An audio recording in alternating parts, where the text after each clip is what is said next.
In the early 2000s, anime was entering its zenith in American pop culture.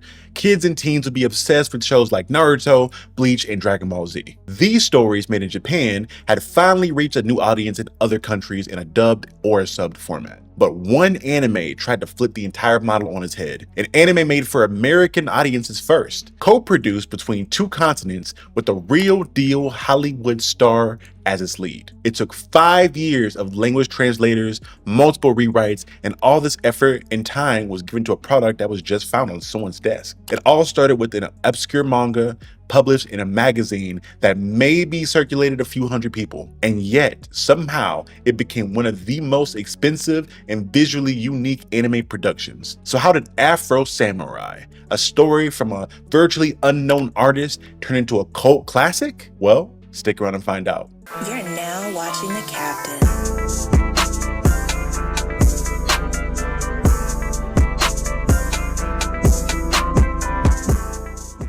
To understand this story, we have to take a step back and talk about the creator, Takashi Okazaki. As a designer, Okazaki achieved some renown in Japan for his character designs, which can be seen in some of the stuff he worked on, like a hit movie at the time called Odaru Daisoselsen. I probably butchered the pronunciation of that, but it translates from English to Rhythm and Police. Yet in the early days, his efforts at manga had little success. Success for him, though, showed itself in his early sketches he had started in his school years. See, he would play around drawing pictures of a black man with an afro, and he would give them things like a kimono or a katana. And eventually, the drawings developed into a manga that was self-published in a 1998 magazine that Okazaki and his friends themselves raised money for, that they called Now Now How. That had a few hundred copies that got kind of spread out around, but the final domino to fall that got things rolling in regards to his career was an action figure.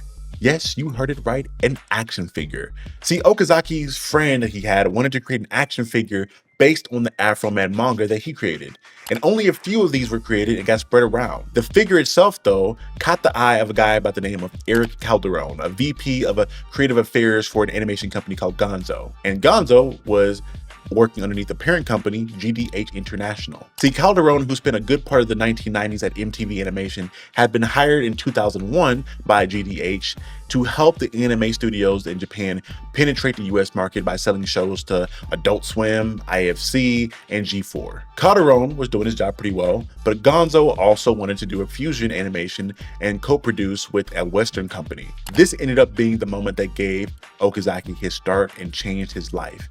And this gave him a job to be proud of, the creation of the Afro Samurai anime. But Afro was different. Afro wasn't just a job, it was a passion. It was his tribute to Black culture, old kung fu movies, and the samurai mythos as a whole. Obviously, Okazaki being a Japanese man, it makes sense for him to be inspired by the things of his culture, things he grew up seeing that are a part of his everyday life. So, you gotta be wondering why someone like the RZA will be involved in making the music for the anime, or even why it has an inherent connection to hip hop or Black culture as a whole through the imagery, the music, and some of the verbiage. Well, I'm glad you asked, and let's talk about why. But you got the RZA right here from Wu-Tang, you know what I mean? Bobby Digital working on Afro Samurai. Y'all saw me on part 1, we hung out. Okazaki spent a lot of time listening to rap music, more specifically, the Wu-Tang Clan. If you don't know ball, let me give you the quick rundown. The Wu-Tang Clan is an iconic rap group who themselves were influenced by a lot of old kung fu flicks and Asian culture as a whole. And the RZA was the man behind the beats. He manufactured many of the instrumentals behind the hit records that defined a whole generation of rap fans and nerds like myself. See, these all helped to add to the recipe that made Afro Samurai great. But there is one key ingredient to this formula that made this series even possible and as popular as it was. Mr. Motherfucker himself. I can't vouch for any of that bullshit. All I can tell you is what I witnessed with my own 2 eyes. Samuel Leroy Jackson is a name that I'm sure you're all familiar with. He's been in some of the biggest, most renowned films and franchises to ever exist. From the Star Wars franchise to any number of Quentin Tarantino classics, he's a man who understands the importance of representation more than most people. See, Sam grew up in 1948, predating the Civil Rights Act of 1964, meaning that for most of Sam's early life, he didn't have guaranteed rights that Black and brown people have been blessed with today. Despite all this though, Sam was determined to be successful in his life. So when he took up an extracurricular drama class that found his passion for acting to bud, there was no ceiling to the levels of success he could have in the field. Once his career took off, becoming an icon that he is, Sam became a bit of a blur. See, Sam eventually found himself in Japan and fell in love with anime. He took a box of a bunch of them back to the States and binged everything he had. The most notable of the bunch that he watched were classics like Ninja Scroll or Kite,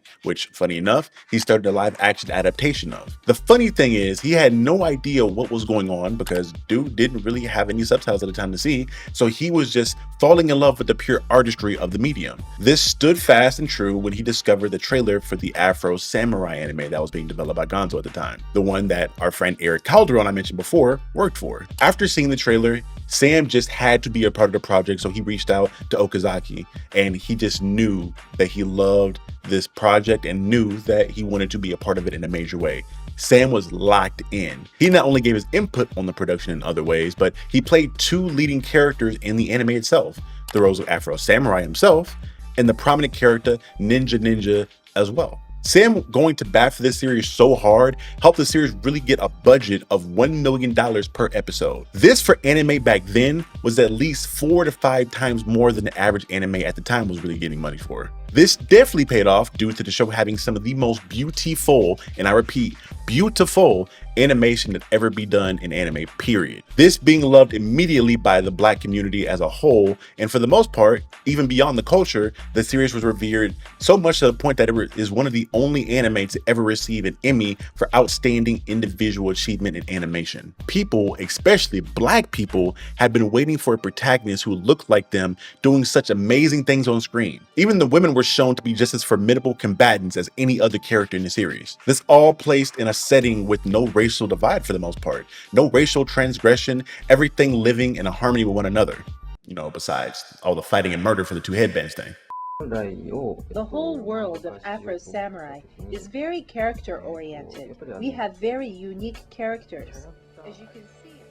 So what's the show actually about? A lone samurai wanders a feudal, futuristic wasteland, part western, part apocalypse, part Bushido vengeance tale. He's hunting the man who killed his father to reclaim the #1 headband. But the story goes beyond that. It's a tale about dealing with grief and trauma and the ability you have to stop the perpetual cycle of giving others the pain you have. Letting go of things isn't a specialty of Afros, you see. The man as a child literally walked around with his decapitated father's skull in a backpack. The series does things like this to make you feel for Afro. To start the series, it clearly paints him as being a protagonist, a good guy. But at a certain point, the show presents that being a protagonist and a good person isn't inherently the same thing. See, almost in a Disney-like fashion, after losing his only family and his father, Afro met a sword master who took him in and trained him at his school. Growing up in the school, Afro learned to open up. He grew and made friends, and those children there that were his friends became his new family. But see, eventually there was a realization that he just couldn't let go of his past. Afro just overhearing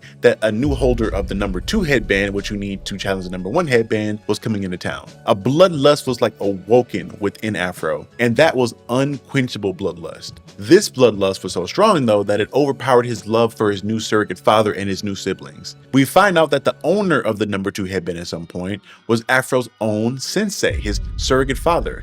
And without a second thought, Afro challenges his master to a battle to the death for possession of the #2 headband, making him worthy enough to then go challenge his father's killer for the #1 headband. See, Afro got the headband, but in the process, due to him looking and trying to find out who had the headband, drew a lot of attention to the school. Bandits who came to the school and killed all his brothers and sisters. Afro had to sacrifice everything for the revenge that he craved, watching it all unfold. I think it's safe to say Afro isn't really a good person, which the rest of the people in this series kind of realize when you're looking at the Afro Samurai movie, Afro Samurai Resurrection. You realize that the rest of the world does not like this man because for years he killed hundreds upon hundreds of people, and thousands of people had to mourn the losses of those hundreds of people. So this man is out here making orphans, making fatherless childs, making everybody just mourn the loss of their family. So again, it's safe to say Afro is a horrible person.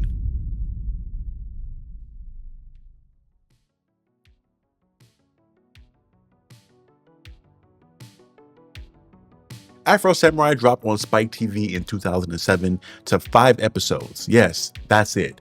5 episodes, but these short 5 episodes shook the culture. A movie-length sequel, Afro Samurai Resurrection, followed later on, as well with awards that came with the series, soundtracks that were amazing, comic book adaptations, merchandise, and a legacy that still echoes to this day. Afro Samurai wasn't the first to blend hip-hop and samurai myths, but it was the boldest and the most unapologetic. It was a love letter to Black culture, samurai honor, and the outsider storytelling.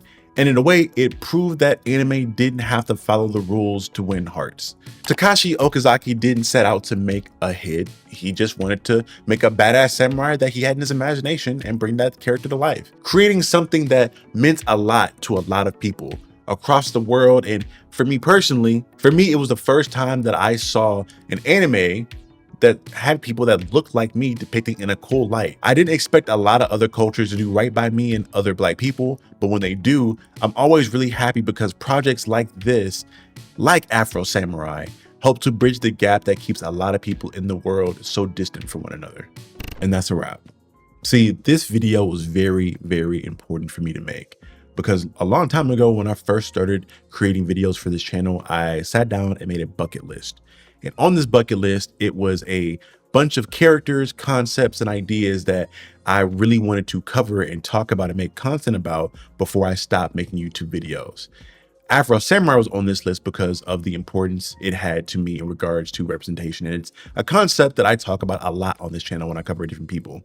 See, me growing up and watching anime, I had a very mixed relationship with it because I didn't see a lot of people that looked like me within it. So inherently, I feel like maybe I wasn't welcome in it as much because it felt like something that I was a guest in, which I am, but I didn't feel welcome because I didn't see anyone that looked like me. I didn't feel appreciated in some of the art.